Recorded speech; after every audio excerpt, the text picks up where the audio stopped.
Ce soir, on voulait toucher un point spécifique. Notre thème de ce soir, c'est la purification de l'âme.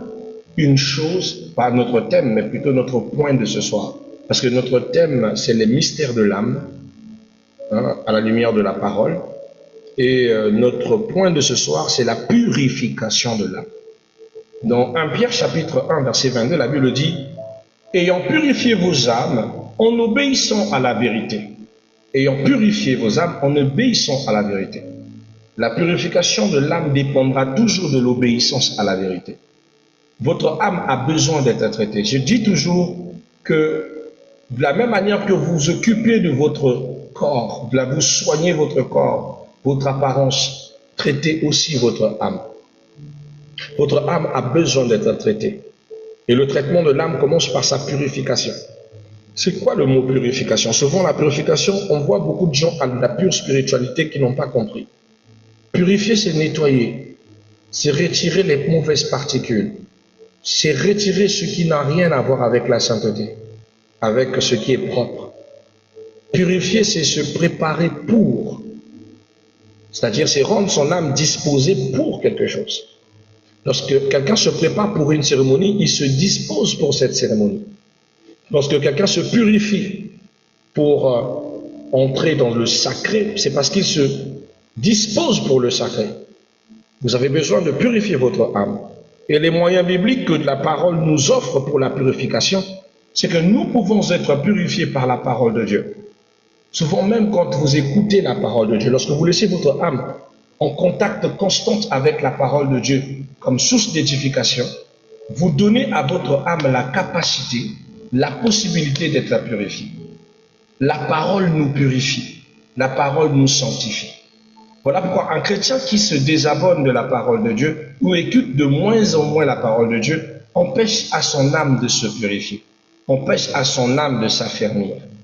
On peut se purifier par la prière en ayant des programmes de pardon, de purification, de repentance. Et nous pouvons aussi nous purifier en demandant pardon à ceux que nous avons offensés. Et j'aime toujours dire, un chrétien doit être capable de dire « pardonne-moi ». Au lieu de toujours exiger les excuses, apprenez aussi à demander pardon lorsque vous commettez des actes atroces, lorsque vous vous comportez mal. Et j'aime le dire souvent au couple, les cadeaux n'excusent pas tout. Ce n'est pas parce que tu as fait un geste à ta femme que cela explique que dans la spiritualité, tu as été lavé de ton péché. Non. Un cadeau ne pardonne pas tout. Mais une parole sincère, provenant de ton cœur, annonçant un abandon immédiat de ne plus répondre la même chose, c'est quelque chose qui vaut de l'or. Quand quelqu'un te regarde, te dit « pardonne-moi, je t'ai blessé ». Cette personne est plus riche pour moi que celui qui a du mal à s'excuser et qui le lendemain matin t'offre des fleurs, un nouveau téléphone, un sac à main. Ce dernier prendra habitude à t'offenser et à te donner des cadeaux, comme si les cadeaux s'excusent mieux que sa propre bouche. C'est dégueulasse. D'accord? Vous pouvez aussi vous purifier par l'obéissance. L'obéissance vous sanctifie. Celui qui fait l'œuvre de Dieu et qui obéit à sa parole purifie son âme. Il rend son âme disposée. Alléluia. Donc l'obéissance est très importante.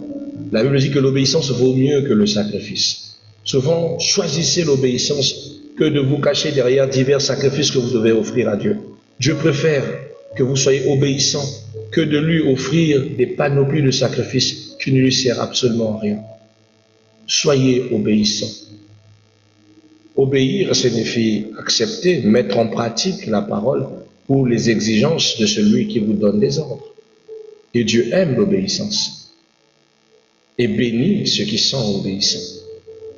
Mais sachez bien, dans la spiritualité, l'obéissance purifie votre âme. Alléluia. La repentance sincère, elle est très importante pour votre âme. Lorsque vous vous repentez, vous empêchez votre âme de sombrer dans la culpabilité.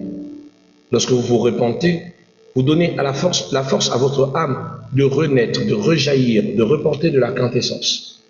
Est-ce que vous savez que votre âme a de la couleur, que votre âme peut briller comme elle peut se noircir? Le plus souvent, on choisit de noircir notre âme par des mauvaises pensées, des mauvaises œuvres, des mauvais actes, que de le blanchir de le laisser briller avec quintessence en lui donnant des accès, en faisant de bonnes actions, de bonnes œuvres, en sachant nous débarrasser de notre culpabilité. Pourquoi gardez-vous vos péchés? Pourquoi cachez-vous vos transgressions? La Bible dit que ceux qui cachent leurs transgressions ne prospèrent point. Livre de Proverbes chapitre 28. Donc c'est important de pouvoir se débarrasser de ce fardeau-là. Confessez vos péchés que de les garder. Quand on parle de les confesser, j'avais enseigné une fois sur le 3 Paul, c'est-à-dire le pardon envers Dieu, le pardon envers les hommes et le pardon envers soi. Il y a des péchés qui se confessent soi-même, il y a des péchés qui se confessent à Dieu, et de ceux où tu es dans l'obligation d'aller vers celui que tu as offensé pour demander pardon.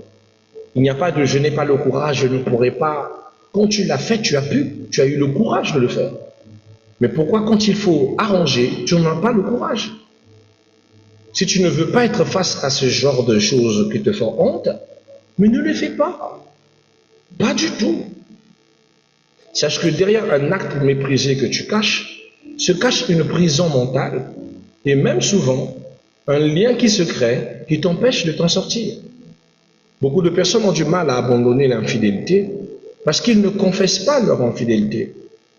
Or, l'infidélité est le seul péché que si vous ne confessez pas, vous vous enfoncerez de plus belle. Plus vous cachez votre infidélité, plus l'infidélité vous engloutit et détruit votre mariage. Et détruit. Là où il y aura de l'infidélité, il y aura toujours le diable qui passera pour chuchoter à l'oreille de votre partenaire, lui donner des informations sur vos péchés, mettre de l'insécurité dans votre maison, parce que vous n'avez pas le courage de regarder votre partenaire et lui dire « j'ai péché, je me suis éloigné et j'ai commis une grosse bêtise ». Il n'y a pas de fumée sans feu. Hein? Il y a la fumée parce que il y a eu des bêtises que vous avez commises et que vous ne pouvez pas assumer. Vous avez peur de perdre votre partenaire. Mais plus vous cachez ce mal, plus à cause de ce mal, elle vous quittera ou il vous quittera définitivement et sans regarder derrière. Pourquoi? Parce que vous avez laissé ce mal gangrener et vous poussez à commettre le pire un jour. Un pire que vous ne maîtriserez pas. Un pire très nocif. Bref, on parle de la purification de l'âme. Essayez de souvent retirer toute cette noirceur qui se cache dans votre âme. La Bible dit, je souhaite que tu prospères comme prospère l'état de ton âme. Si ton âme est sale, elle ne prospérera pas. Ou elle va faire prospérer la saleté, ou elle va faire prospérer ce que son état reflète. Si ton âme est triste, alors c'est la tristesse qui va prospérer. Si ton âme est pécheresse, c'est le péché qui va prospérer. Traitez bien votre âme si vous voulez qu'elle vous donne un retour satisfaisant. Si vous voulez qu'il vous donne un rendu magnifique. Donc c'est très important de veiller sur l'état de son âme. Prenez soin de votre âme. De la même manière que vous prenez soin d'un habit, prenez soin de votre âme. Il a besoin d'être bien traité. Il a besoin de recevoir tous les traitements possibles. Évitez-lui les soucis, les stress. Voilà pourquoi moi j'aime dans les pays occidentaux, excusez-moi de dire ça comme ça, ils ont disposé des personnes qui ont fait des études de l'esprit pour aider les gens à libérer leur esprit. En fait, ce n'est pas libérer leur esprit parce que l'esprit n'est pas inquiet, c'est de libérer leur âme. En réalité, quand on parle de psychologie, de sociologie, ça devrait être des sciences qui permettent à l'âme de se sentir plus relaxe, d'aider à l'âme de s'exprimer et de se sentir bien. Vous savez le pourquoi quand vous parlez à quelqu'un de vos problèmes, à la fin vous vous sentez bien? Parce que vous avez libéré un fardeau dans votre cœur. Ce poids n'est plus le vôtre. Vous avez l'impression que vous avez partagé votre sac, votre souci avec la personne dont vous êtes confié. Malheureusement, aujourd'hui, on a peur de se confier aux gens. Pourquoi? Parce qu'il y a tellement de personnes méchantes qui peuvent utiliser ce pour laquelle tu t'es confié à lui ou à elle contre toi-même. Alors soyez sélectifs. Voilà pourquoi dans d'autres cieux, il y a des personnes spécifiées qui sont liées sur le secret professionnel pour que tout ce que vous lui dites ne sorte pas de ce lieu. Mais sinon, vous avez vos pasteurs qui sont là pour ça. Le prêtre est là pour ça. Pour que, dans la confidence, vous libérez votre sac, que vous sentez en bon terme avec vous-même. Laissez votre âme être clean. Vous allez voir de bonnes choses vont vous arriver. Des bons rapports, des bénédictions, des bons témoignages, des bonnes vibes lorsque votre âme est vidée. Mais lorsque votre âme est surchargée, lorsque vous ne traitez pas assez votre âme, vous aurez l'impression que le pire ne puisse que vous arriver parce que votre âme est déjà en train de vivre la suffocation par rapport à tous ces problèmes, alors elle ne peut que engendrer des problèmes tout autour de vous. D'accord? C'est très important. Et un autre point, c'est l'âme et l'éternité. Ce que vous devez savoir, c'est que l'âme est immortelle. L'âme est immortelle. La Bible dit dans Matthieu chapitre 10, verset 28. Il dit, ne craignez pas ceux qui tuent le corps et qui ne peuvent tuer l'âme. Un avertissement de dire, pourquoi vous craignez ceux qui peuvent tuer le corps, mais n'est pas capable de tuer l'âme.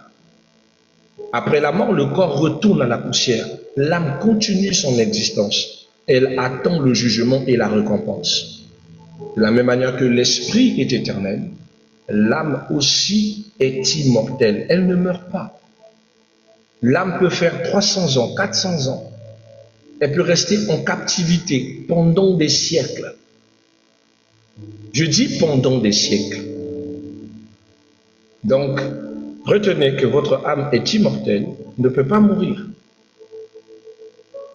Mais cependant, elle peut subir, elle peut souffrir, elle peut endurer, elle peut être séquestrée, elle peut être attachée. De la même manière qu'elle peut être jugée, qu'elle peut aussi recevoir la récompense. Donc, l'âme est immortelle. Alors, quel est l'appel spirituel? L'appel spirituel de ce soir, c'est nous inciter à prendre soin de notre âme. La Bible dit à Marc chapitre 8, verset 36, il dit, que servira-t-il à un homme de gagner le monde entier s'il perd son âme? Ça sert à quoi d'avoir voiture, téléphone, tout ce que vous voulez, de chair, de qualité, mais si vous perdez votre âme? Ça sert à quoi de construire une maison magnifique si vous perdez votre âme? En réalité, comme je le disais, vous n'avez rien dans vous de plus valeureux que votre âme. L'âme est la chose la plus chère que vous possédez. L'esprit ne vous appartient pas. Le corps, c'est de la pourriture, elle va pourrir. Mais votre âme est tout ce que vous aviez de plus précieux, qui vaut plus que ce que le diable vous propose. Ça vaut plus qu'une partie de jambes en l'air. Ça vaut plus qu'un iPhone 17 ou 18 en futur. Ça vaut plus que toutes les conneries pour lesquelles vous souillez votre âme ou que vous la vendiez.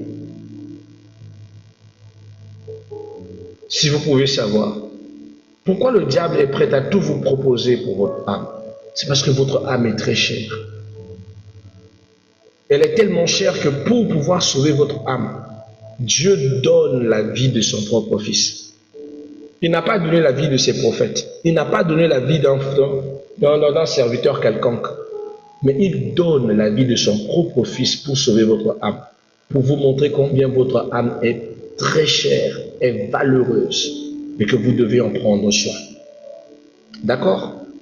Donc ne la surestimez pas. Ne surestimez pas son importance. On peut réussir extérieurement et échouer intérieurement. Donc faites très attention.